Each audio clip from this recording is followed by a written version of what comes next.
हमारी आज की कहानी ईवा नाम की मासूम सी लड़की से शुरू होती है। ईवा नई नई जवान हो रही थी और वो बला की खूबसूरत थी। ईवा इसी घर में रूही नाम की लड़की के साथ रहती थी। रूही एक कामयाब मॉडल है और ईवा उसके घर में काम करती थी। ईवा ने अभी अभी जवानी में पैर रखा था और उसकी कोई दोस्त भी नहीं थी, इसलिए उसे जिस्मानी सुख के बारे में खास जानकारी नहीं थी। वो पूरा दिन घर के काम करती और रात को रूही के आने के बाद अपने कमरे में आकर सो जाती। रोज की तरह रूही आज भी शूटिंग के लिए बाहर आई हुई थी। यहाँ उसके साथ विकी नाम का लड़का और शैली नाम की लड़की भी थे। रूही दिखने में जितनी खूबसूरत थी उससे कहीं ज्यादा उसकी गुफा में आग थी। जवान लड़का देखते ही उसकी गुफा पानी छोड़ने को तैयार हो जाती थी। आज भी विकी का बदन देखकर रूही ने उसे रिझाना शुरू कर दिया। वो जिस तरह विकी से चिपक चिपक कर पोज दे रही थी वो डायरेक्टर को बेहद पसंद आ रहा था, इसलिए वो उन तीनों को ज्यादा चिपकने को कहता है ताकि उसकी वीडियो को ज्यादा से ज्यादा लोग पसंद करें। कुछ देर बाद रूही विकी को अपने पीछे आने का इशारा कर बाथरूम में आ गई। रूही की हरकतों से वो भी समझ गया था कि रूही को क्या चाहिए,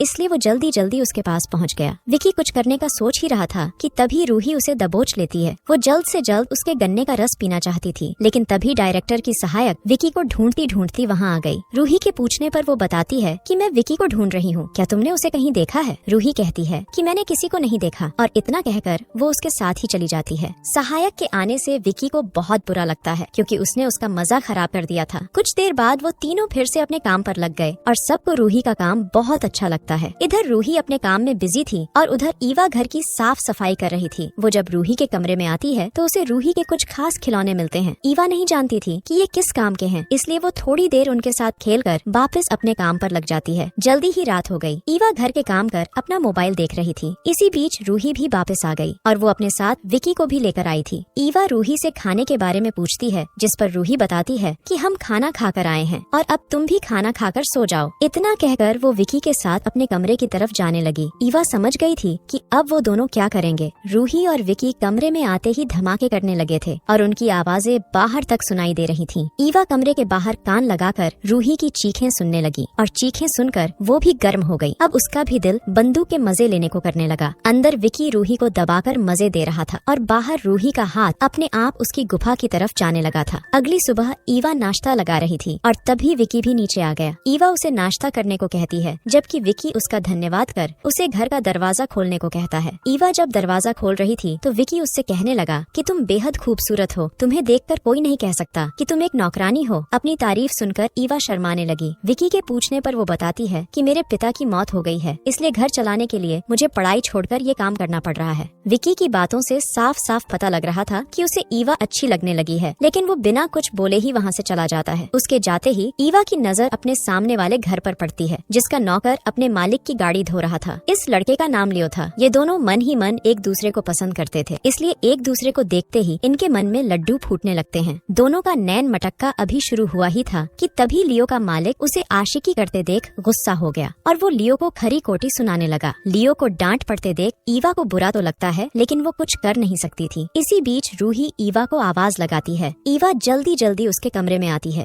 रूही ने कपड़े नहीं पहने थे, इसलिए ईवा नजरें घुमाकर उससे बात करती है। रूही विकी के बारे में जानना चाहती थी, जिस पर ईवा उसे बताती है कि वो तो सुबह ही चला गया था। ये सुनकर रूही नहाने चली जाती है। रूही जब नहा रही थी तो ईवा छुपकर उसे देखने लगी। असल में ईवा जानना चाहती थी कि जवान शरीर कैसा दिखता है और कैसे एक गुफा में धमाके किए जाते हैं, इसलिए वो छुपकर रूही को देखती रहती थी। रात को लियो ईवा से मिलने आता है। लियो कहता है कि मेरा मालिक हमेशा मुझे डांटता रहता है। जब उसने रूही के बारे में पूछा तो ईवा बताती है कि रूही बहुत अच्छी है। इसी बीच वो ईवा को बताता है कि मैं जानता हूँ कि रूही रोज किसी के साथ अपना पानी निकालती है। उसकी आवाजें पूरे मोहल्ले में सुनाई देती हैं, जिन्हें सुनकर मेरा भी धमाके करने को मन करने लगता है। आज रात भी रूही किसी के साथ मजे कर रही थी और ये दोनों उनकी आवाजें सुन रहे थे। दोनों अभी बातें कर ही रहे थे कि तभी लियो का मालिक उसे पुकारता है, इसलिए उसे जाना पड़ता है। दूसरे दिन सुबह रूही तैयार होकर शूट पर जाने लगती है। वो ईवा को बताती है, आज रात मुझे आने में देर हो जाएगी, इसलिए तुम मेरा इंतजार मत करना। इतना कहकर वो चली गई और तभी गली में सब्जी वाली आती है। आस पास के सभी लोग इसी से सब्जी लेते थे, इसलिए उसकी आवाज सुनकर बाकी नौकर भी बाहर आ गए। ईवा सब्जी में खीरा और बैंगन लेती है, जिसे देखकर वो दोनों ईवा के साथ हंसी मजाक करने लगी। वो दोनों उसे इन सब्जियों का सही काम बताने लगती है, जिसे सुनकर ईवा शर्मा जाती है। वो उसे बताती है कि पहली बार पानी निकालने पर कितना सुकून मिलता है। ईवा को उनकी बातें सुनकर मजा आ रहा था। सब्जी लेने के बाद वो घर की साफ सफाई करने लगी। रूही के कमरे से उसे पहले कुछ पैकेट मिलते हैं और फिर उसके हाथ 3-4 सुरक्षा कवच लगते हैं जो भरे पड़े थे। ईवा जल्दी जल्दी सारा कचरा उठाकर कूड़ेदान में फेंक देती है।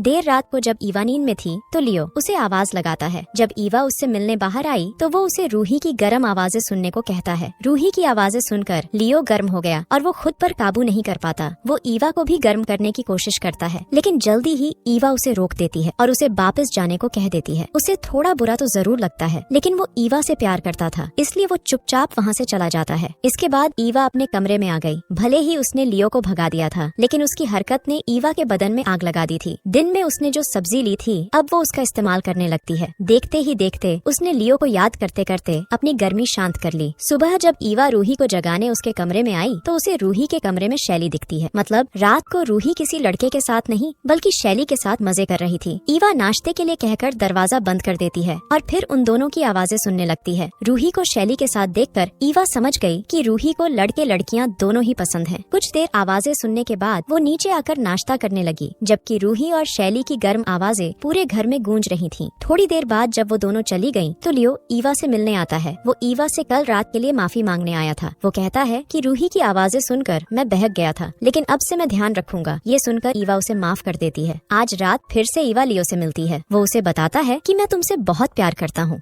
ये सुनकर ईवा भी कह देती है कि मुझे भी तुम बहुत अच्छे लगते हो। दोनों अभी बातें कर ही रहे थे कि तभी ईवा को रूही के आने की आहट सुनाई देती है, इसलिए वो लियो को जाने के लिए कहने लगी। वो अभी जा ही रहा था कि तभी रूही उसे देख लेती है, लेकिन वो ईवा को इसका जरा भी एहसास नहीं होने देती। अगली सुबह रूही नाश्ता करने नीचे आई हुई थी। वो ईवा को बताती है कि आज भी उसे आने में देरी हो जाएगी, लेकिन इस दौरान वो जिस तरह ईवा को देख रही थी, उसे देखकर साफ पता लग रहा था कि वो ईवा के बारे में क्या सोच रही है। रूही देर से आने वाली थी, इसलिए ईवा ने लियो को बुला लिया था। दोनों पहली बार इतने करीब थे और देखते ही देखते ये दोनों वही करने लगे जिसका लियो को कब से इंतजार था। ईवा तो रोज अपनी गुफा में धमाकों के सपने देखती थी, लेकिन आज जब सच में उसकी गुफा में धमाके हुए तो उसे उतना मजा नहीं आया जितना उसने सोचा था। अगले दिन ईवा सफाई कर रही थी। वो लियो की मेहनत से खुश नहीं थी, इसलिए वो कुछ सोचकर रूही के कमरे में आ गई। यहाँ आकर वो अपने आप को रूही और उसके दोस्तों के साथ सोचने लगी। उनके बारे में सोचकर वो बेहद गर्म हो गई, इसलिए वो रूही के बाथरूम में ही नहाने लगी। इसी दौरान रूही भी घर में आ गई और जब वो अपने कमरे में आई तो उसे बाथरूम में ईवा दिखती है। ईवा का भीगा बदन देखकर वो कुछ नहीं बोलती, बल्कि उसे पहनने के लिए कुछ कपड़े देती है। ईवा को कपड़े बेहद अच्छे लगे और वो खुद को आईने में देखने लगी। तभी रूही पीछे से आकर उसे प्यार से छूने लगती है। ईवा को उसका एहसास बेहद अच्छा लगा था, इसलिए वो उसे रोकती नहीं। उसे रूही के साथ बहुत मजा आया था, इसलिए वो लियो के पास जाकर उसे रात को मिलने को कहती है। रात होते ही वो उसके पास आ गया था। ईवा जल्दी जल्दी उसे अपनी गुफा में धमाके करने को कहती है, क्योंकि रूही ने उसका दिमाग खराब कर दिया था। ये दोनों अंदर लगे हुए थे, जबकि रूही दरवाजे पर कान लगाकर इनकी आवाजें सुन रही थी, जैसे ईवा उसकी सुनती थी। अगले दिन रूही ईवा को अपने पास बुलाकर कहती है कि मैं तुम्हारे चक्कर के बारे में सब जानती हूँ और मैं ये भी जानती हूँ कि साला तुम्हारा प्रेमी तुम्हें खुश नहीं कर पाया। वो चाहती थी